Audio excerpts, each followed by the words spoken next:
ٹھیکیدار جو حرمت قرآن کا اس پہ الزام لگا رہے تھے، انہوں نے ینگسٹر کو پاگل بنایا ہوا ہے، ان کے دماغ میں پتہ نہیں کیا کیا چیزیں ڈالی۔ تو قانون ہے، قانون کو فالو کیا جائے گا، 295C ہے، اس مطابق اس کو سزا دی جائے گی۔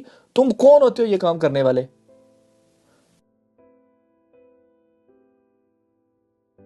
نہایت ہی افسوسناک اور خوفناک واقعہ سوات کے شہر میں کچھ دنوں پہلے پیش آیا۔ ایک مسافر جو کہ سوات شاید پھرنے ٹرنے گیا تھا، اور کہتے ہیں اس کے کمرے کے باہر قرآن پاک کے جلے ہوئے پیجز تھے، تو وہاں کے لوگوں نے آگے پیچھے بتایا کہ جی وہ اس کے کمرے کے باہر یہ چیزیں ہیں، اور مسجدوں میں اعلان ہونے شروع ہو گئے، جی گستاخ ہے، کوئی قرآن کی بے حرمتی کرنے والا یہاں پہ آ گیا۔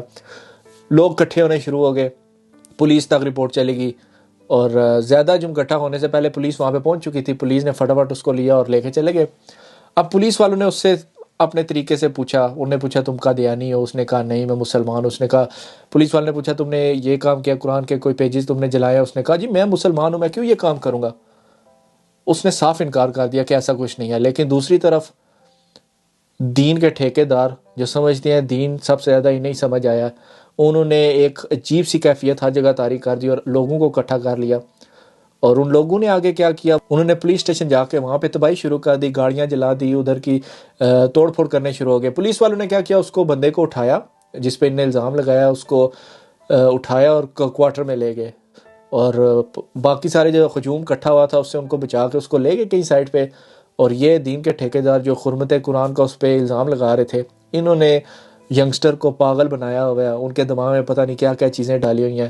یہ پیچھے پیچھے کوارٹر میں چلے گئے، اور انہوں نے پولیس والے نے بہت کوشش کی اس بندے کو بچانے کی، لیکن اینڈ ہجوم بہت زیادہ تھا، انہوں نے کسی طرح اس کو کوارٹر سے نکال لیا، اور پھر انہوں نے اس کو اتنا مارا کہ اس کی جان لے لی۔ جان نہیں، پھر اس کو جلا بھی دیا۔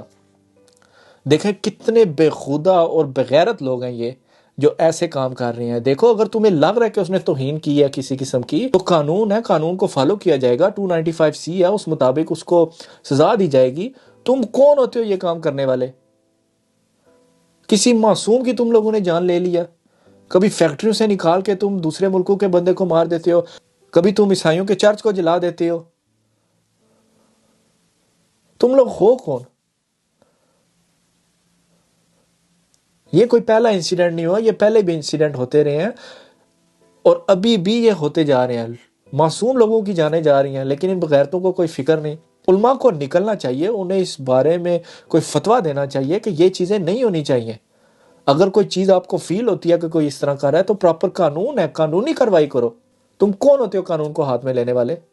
اور اب اس بیچارے پہ عجیب سے الزام لگا رہے ہیں، اینڈ پہ کیا ہوئے گا؟ کیس بند ہو جائے گا، کچھ عرصے بعد پھر نیا انسیڈنٹ نکل آئے گا، اور سارے جتنے بھی بڑے بڑے ہیں پولیٹیشین ہیں یا جتنے بھی مذہبی اسکالر ہیں وہ اس کو کنڈیم کر کے چپ ہو جائیں گے۔ اس کا کوئی حل نکالا جائے تاکہ یہ فیوچر میں چیز نہ ہو۔